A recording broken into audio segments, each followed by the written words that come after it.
बात है 1801 की, जब एक ब्रिटिश साइंटिस्ट थॉमस यंग ने एक ऐसा एक्सपेरिमेंट किया जिसने पूरी दुनिया की समझ को उल्टा पुल्टा कर दिया। और आज 200 साल बाद भी साइंटिस्ट इस एक्सपेरिमेंट को समझ नहीं पाए हैं। और सबसे क्रेजी बात यह है कि इस एक्सपेरिमेंट ने यह साबित कर दिया कि यूनिवर्स हमसे कुछ बहुत बड़ा छुपा रहा है। और वो बात इतनी अजीब है कि अगर मैं आपको अभी बता दूं तो आप मुझ पर विश्वास ही नहीं करोगे। तो चलो आज हम मिलकर इस रहस्य को खोलते हैं और समझते हैं कि आखिर यूनिवर्स हमसे क्या छुपा रहा है। सबसे पहले मैं आपको एक बहुत ही सिंपल सी बात समझाता हूं, और वो ये है कि रोशनी आखिर होती क्या है। देखो, जब आप टॉर्च चलाते हो तो जो रोशनी निकलती है वो असल में छोटे छोटे पार्टिकल्स होते हैं जिन्हें हम फोटॉन कहते हैं। और ये फोटॉन इतने छोटे होते हैं कि आप इन्हें कभी देख नहीं सकते। अब थॉमस यंग ने क्या किया ये समझना बहुत जरूरी है, क्योंकि इसी से सारी कहानी शुरू होती है। उन्होंने एक कमरे में एक दीवार रखी और उस दीवार में दो पतली पतली लाइनें काट दी, जैसे कोई चाकू से दो कट लगा दे, और इन दोनों कटों को हम स्लिट्स कहते हैं। फिर उन्होंने इस दीवार के पीछे एक और दीवार रखी जो एक स्क्रीन की तरह काम करती थी, जिस पर रोशनी पड़ने पर पैटर्न दिखता था। अब उन्होंने रोशनी को उन दोनों स्लिट्स में से गुजारा और जो रिजल्ट आया वो बिल्कुल वैसा ही था जैसा सोचा था। स्क्रीन पर लाइट और डार्क की धारियां बनी, जिसे हम इंटरफेरेंस पैटर्न कहते हैं। और ये पैटर्न तब बनता है जब लहरें एक दूसरे से टकराती हैं। अब आप सोच रहे होंगे कि इसमें क्या बड़ी बात है, तो रुको, असली कहानी तो अभी शुरू होती है।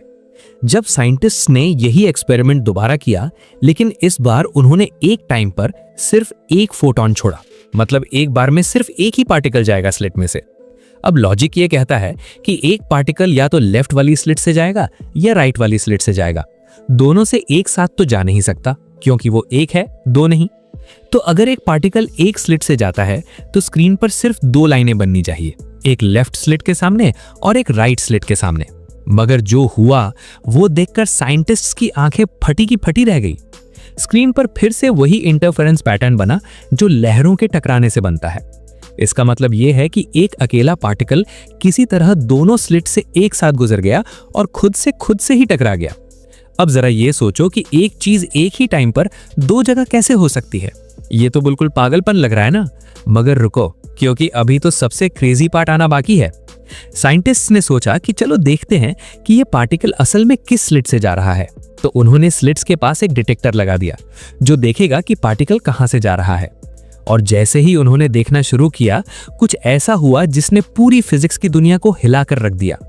जब भी साइंटिस्ट्स देखते थे कि पार्टिकल किस स्लिट से जा रहा है तो इंटरफेरेंस पैटर्न गायब हो जाता था और स्क्रीन पर सिर्फ दो सीधी लाइनें बनती थीं। और जब वो देखना बंद कर देते थे तो वापस इंटरफेरेंस पैटर्न आ जाता था। मतलब ये पार्टिकल किसी तरह जान जाता था कि कोई उसे देख रहा है, और जब कोई देखता था तो वो अपना बिहेवियर बदल देता था। अब जरा इस बात को अपने दिमाग में बिठाओ कि एक छोटा सा पार्टिकल जिसके पास ना आंखें हैं ना दिमाग, वो कैसे जान जाता है कि कोई उसे देख रहा है। ये ऐसा है जैसे आप अपने घर में अकेले हों और आप कुछ अलग तरीके से बर्ताव करो, और जैसे ही कोई कमरे में आए आप नॉर्मल हो जाओ। मगर एक पार्टिकल ये कैसे कर सकता है, ये समझ से बाहर है। इस फिनोमेना को साइंटिस्ट्स ने नाम दिया ऑब्जर्वर इफेक्ट, और ये क्वांटम फिजिक्स का सबसे बड़ा रहस्य बन गया। अब मैं आपको बताता हूं कि इस एक्सपेरिमेंट का असल में मतलब क्या है और ये क्यों इतना इंपॉर्टेंट है। देखो, जब तक हम किसी चीज को नहीं देखते तब तक वो चीज एक डेफिनेट स्टेट में नहीं होती, मतलब वो हर जगह और कहीं भी नहीं होती एक साथ। और जैसे ही हम उसे देखते हैं वो एक जगह फिक्स हो जाती है। ये ऐसा है जैसे कि जब तक आप किसी कमरे में ना जाओ तब तक उस कमरे में रखी चीजें हर पॉसिबल पोजीशन पर होती हैं, और जैसे ही आप कमरे में घुसो वो एक पोजीशन पर आ जाती हैं। अब ये सुनने में पागलपन लग रहा होगा, मगर यही क्वांटम फिजिक्स की बेसिक बात है। और सबसे डरावनी बात यह है कि अगर ये छोटे पार्टिकल्स पर लागू होती है तो क्या ये हम पर भी लागू होती है, क्योंकि हम भी तो इन्हीं पार्टिकल से बने हैं। अब एक और बात जो इस एक्सपेरिमेंट ने साबित की वो ये है कि पार्टिकल्स एक साथ वेव यानी लहर और पार्टिकल दोनों होते हैं। जब कोई नहीं देखता तो वो लहर की तरह बर्ताव करते हैं, और जब कोई देखता है तो वो पार्टिकल बन जाते हैं। इसे साइंटिस्ट वेव पार्टिकल डुअलिटी कहते हैं, मतलब एक चीज एक साथ दो अलग अलग फॉर्म में हो सकती है। अब सोचो कि अगर बेसिक लेवल पर रियलिटी इतनी अजीब है तो जो दुनिया हम देखते हैं वो असली है भी या नहीं? और यही वो सवाल है जिसने दुनिया के सबसे बड़े साइंटिस्ट को परेशान किया हुआ है पिछले 100 सालों से। अब मैं आपको एक और चीज बताता हूं जो इससे भी ज्यादा क्रेजी है। जब साइंटिस्ट ने इस एक्सपेरिमेंट को और आगे ले गए तो उन्होंने एक ऐसी चीज डिस्कवर की जिसका नाम है क्वांटम एंटेंगलमेंट। ये ऐसी चीज है जिसे खुद आइंस्टाइन भी नहीं मान पाए थे, और उन्होंने इसे spooky action at A distance कहा था, मतलब भूतिया जैसी हरकत। तो क्वांटम एंटेंगलमेंट होता क्या है?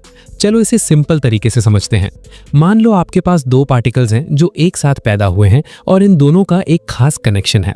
अब आप एक पार्टिकल को चांद पर भेज दो और दूसरे को अपने पास रखो।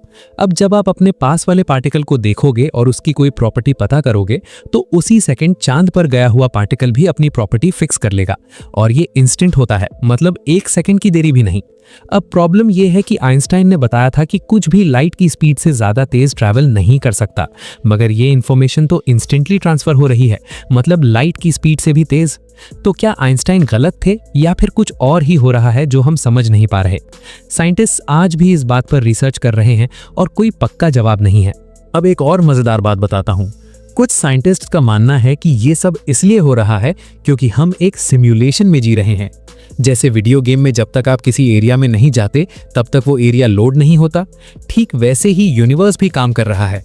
जब तक कोई नहीं देखता तब तक रियलिटी अनडिफाइंड रहती है, और जैसे ही कोई देखता है वो रेंडर हो जाती है। ये थ्योरी सुनने में साइंस फिक्शन लगती है, मगर कई सीरियस साइंटिस्ट इस पर काम कर रहे हैं। अब चलो थोड़ा और गहराई में जाते हैं और देखते हैं कि यूनिवर्स और क्या-क्या हमसे छुपा रहा है। आपको पता है कि जो कुछ भी हम देख सकते हैं, सारे तारे, सारी गैलेक्सीज, सारे प्लैनेट्स, ये सब मिलाकर पूरे यूनिवर्स का सिर्फ 5% है।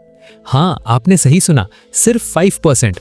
बाकी का 95% यूनिवर्स ऐसी चीजों से बना है जिन्हें हम देख नहीं सकते, छू नहीं सकते और समझ नहीं सकते।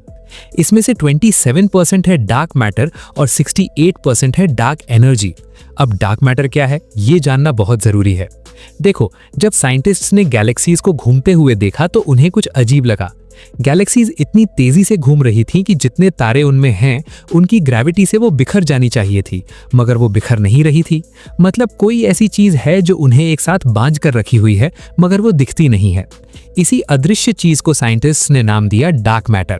और सबसे अजीब बात यह है कि 50 साल से ज्यादा रिसर्च के बाद भी हमें नहीं पता कि डार्क मैटर असल में है क्या। हमें बस इतना पता है कि वो है और वो गैलेक्सीज को बांधे हुए है, मगर वो बनी किस चीज से है ये आज भी एक रहस्य है। अब डार्क एनर्जी की बात करते हैं, जो और भी ज्यादा रहस्यमयी है। 1998 में साइंटिस्ट ने एक बहुत बड़ी डिस्कवरी की। उन्होंने पाया कि यूनिवर्स सिर्फ फैल नहीं रहा बल्कि तेजी से फैल रहा है, और ये तेजी बढ़ती जा रही है। अब ग्रेविटी के हिसाब से तो सबको एक दूसरे की तरफ खींचना चाहिए और यूनिवर्स की फैलने की स्पीड कम होनी चाहिए, मगर उल्टा हो रहा है। यूनिवर्स और तेजी से फैल रहा है। मतलब कोई ऐसी फोर्स है जो ग्रेविटी के उल्टा काम कर रही है और चीजों को दूर धकेल रही है। इसी फोर्स को साइंटिस्ट ने नाम दिया डार्क एनर्जी। और फनी बात यह है कि ये डार्क एनर्जी पूरे यूनिवर्स का 68% है, मगर हमें नहीं पता ये है क्या। तो जरा सोचो कि जिस यूनिवर्स में हम रहते हैं उसका 95% हिस्सा हमारे लिए एक कंप्लीट मिस्ट्री है। अब एक और बात जो बहुत लोगों को नहीं पता वो ये है कि हम सब असल में खाली हैं। जी हाँ, हमारा जो शरीर है वो जिन एटम से बना है उन एटम्स में 99.9999% खाली जगह है। अगर हम एक एटम को फुटबॉल स्टेडियम जितना बड़ा कर दें तो उसका न्यूक्लियस सेंटर में रखिए एक मटर जितना होगा और इलेक्ट्रॉन्स स्टेडियम की आखिरी सीट पर होंगे। बीच में सब खाली है। तो अगर हम इतने खाली हैं तो हम सॉलिड क्यों फील करते हैं? इसका जवाब है इलेक्ट्रोमैग्नेटिक फोर्स। एटम्स के बीच में जो इलेक्ट्रोमैग्नेटिक फोर्स है वो उन्हें एक दूसरे को छूने नहीं देती। मतलब जब आप किसी चीज को छूते हो तो असल में आप उसे छू नहीं रहे, बल्कि आपके और उस चीज के इलेक्ट्रॉन्स एक दूसरे को रिपेल कर रहे हैं। तो टेक्निकली आपने अपनी पूरी जिंदगी में कभी किसी चीज को छुआ ही नहीं है। अब सोचो कि रियलिटी कितनी इल्यूजन है। हम जो कलर्स देखते हैं वो भी असल में एग्जिस्ट नहीं करते। कलर्स हमारे ब्रेन की इंटरप्रिटेशन है जो लाइट की अलग अलग वेवलेंथ्स को अलग अलग कलर्स की तरह दिखाती है। एक्चुअल रियलिटी में कोई कलर नहीं है, बस इलेक्ट्रोमैग्नेटिक वेव्स हैं जो हमारी आंखों पर पड़ती हैं और हमारा ब्रेन उन्हें कलर्स में ट्रांसलेट करता है। तो जो दुनिया हम देखते हैं वो एक्चुअली वैसी है ही नहीं जैसी हम देखते हैं।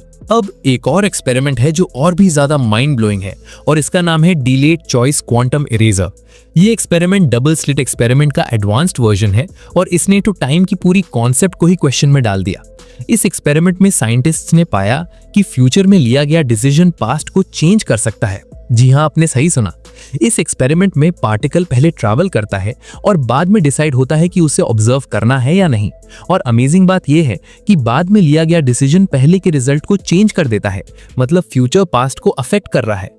ये कॉजालिटी के होल कॉन्सेप्ट को चैलेंज करता है जो कहती है कि कॉज पहले आता है और इफेक्ट बाद में, मगर यहाँ इफेक्ट पहले आ रहा है और कॉज बाद में। अब ये सब सुनने के बाद आप सोच रहे होंगे कि फिर रियलिटी है क्या, और ऑनेस्टली कोई नहीं जानता। हम अभी भी बहुत स्टार्टिंग में है यूनिवर्स को समझने के मामले में। हमने जितना डिस्कवर किया है वो शायद यूनिवर्स के सीक्रेट्स का 0.0001% भी नहीं है। अब एक और इंटरेस्टिंग बात बताता हूँ। कुछ साइंटिस्ट्स का मानना है कि कॉन्शियसनेस यानी हमारी चेतना ही यूनिवर्स का फंडामेंटल पार्ट है। मतलब मैटर से कॉन्शियसनेस नहीं बनी बल्कि कॉन्शियसनेस से मैटर बना है। और डबल स्लिट एक्सपेरिमेंट इसी थियरी को सपोर्ट करता है, क्योंकि जब कॉन्शियस ऑब्जर्वर देखता है तभी रियलिटी डिफाइन होती है। तो शायद कॉन्शियसनेस ही वो चीज है जो यूनिवर्स को क्रिएट कर रही है। ये थियरी पैन साइकिज्म कहलाती है और आजकल बहुत से फिलोसोफर्स और साइंटिस्ट्स इस पर सीरियसली काम कर रहे हैं। अब एक और चीज है जो यूनिवर्स छुपा रहा है, और वो है कि यूनिवर्स की शुरुआत से पहले क्या था। हमें पता है कि बिग बैंग 13.8 बिलियन साल पहले हुआ था, जिससे यूनिवर्स की शुरुआत हुई, मगर बिग बैंग से पहले क्या था ये किसी को नहीं पता। कुछ साइंटिस्ट्स कहते हैं कि ये क्वेश्चन ही गलत है, क्योंकि टाइम भी बिग बैंग के साथ शुरू हुआ, तो बिग बैंग से पहले का कोई टाइम था ही नहीं। मगर ये आंसर सेटिस्फाइंग नहीं है और हम सब जानना चाहते हैं कि समथिंग से एवरीथिंग कैसे आया। अब एक और मिस्ट्री है जो बहुत बड़ी है। यूनिवर्स में जितना मैटर है उतना ही एंटी मैटर होना चाहिए था अकॉर्डिंग टू फिजिक्स, मगर यूनिवर्स में एंटी मैटर ऑलमोस्ट नहीं है। ये कहाँ गया किसी को नहीं पता। अगर इक्वल अमाउंट ऑफ मैटर और एंटी मैटर होता तो वो एक दूसरे को कैंसिल कर देते और कुछ भी नहीं बचता, मगर समहाउ मैटर थोड़ा ज्यादा था जिससे हम सब एग्जिस्ट करते हैं। ये इम्बैलेंस क्यों था, ये फिजिक्स की बिगेस्ट अनसॉल्व्ड प्रॉब्लम्स में से एक है। अब ब्लैक होल्स की बात करते हैं। ब्लैक होल्स ऐसी जगह है जहां ग्रेविटी इतनी स्ट्रांग है कि कुछ भी एस्केप नहीं कर सकता, इवन लाइट भी नहीं। और ब्लैक होल के सेंटर में होता है सिंगुलैरिटी, जहां पर सारी फिजिक्स की लॉज फेल हो जाती हैं। सिंगुलैरिटी पर स्पेस और टाइम का कोई मीनिंग नहीं रहता। और इंटरेस्टिंग बात यह है कि एवरी गैलेक्सी के सेंटर में एक सुपर मैसिव ब्लैक होल है, इंक्लूडिंग हमारी मिल्की वे गैलेक्सी में भी। तो हम सब लिटरली एक जायंट ब्लैक होल के अराउंड घूम रहे हैं। अब सोचो कि हमारा यूनिवर्स कितना स्ट्रेंज है। जिस रियलिटी में हम रोज जीते हैं वो एक्चुअली बहुत स्मॉल और लिमिटेड वर्जन है एक्चुअल रियलिटी की। हम सिर्फ विजिबल लाइट देख सकते हैं जो इलेक्ट्रोमैग्नेटिक स्पेक्ट्रम का बहुत छोटा सा हिस्सा है। हम सिर्फ सर्टेन फ्रीक्वेंसीज की साउंड सुन सकते हैं। हम सिर्फ 3 डायमेंशंस को परसीव कर सकते हैं, जबकि शायद 10 या 11 डायमेंशंस हैं अकॉर्डिंग टू स्ट्रिंग थियरी। तो हम जो एक्सपीरियंस करते हैं वो एक बहुत ही फिल्टर्ड और लिमिटेड वर्जन है जो एक्चुअली है उसका। अब फाइनल बात जो मैं आपसे शेयर करना चाहता हूं वो ये है, ये सारी मिस्ट्रीज जो मैंने बताई ये डिस्करेजिंग नहीं होनी चाहिए बल्कि एक्साइटिंग होनी चाहिए, क्योंकि इसका मतलब है कि अभी बहुत कुछ डिस्कवर करना बाकी है। हम यूनिवर्स को समझने की जर्नी की अभी बस शुरुआत में है, और जो डिस्कवरीज आने वाली हैं वो शायद हमारी पूरी अंडरस्टैंडिंग को चेंज कर देंगी। डबल स्लिट एक्सपेरिमेंट ने हमें बताया कि ऑब्जर्वर मैटर्स, कि रियलिटी तब तक फिक्स नहीं होती जब तक हम उसे ऑब्जर्व नहीं करते। ये एक बहुत पावरफुल मैसेज है।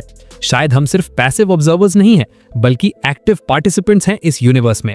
शायद हमारी कॉन्शियसनेस एक्चुअली रियलिटी को शेप कर रही है, और अगर ये सच है तो इमेजिन करो कि हमारे पास कितनी पावर है जो हमें पता भी नहीं।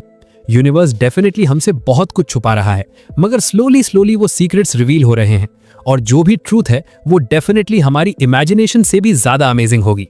तो अगली बार जब आप रात को स्टार्स देखो तो याद रखना कि जो दिख रहा है वो सिर्फ 5% है, बाकी 95% वहां है मगर दिख नहीं रहा, और शायद वो इनविजिबल 95% ही असली स्टोरी है।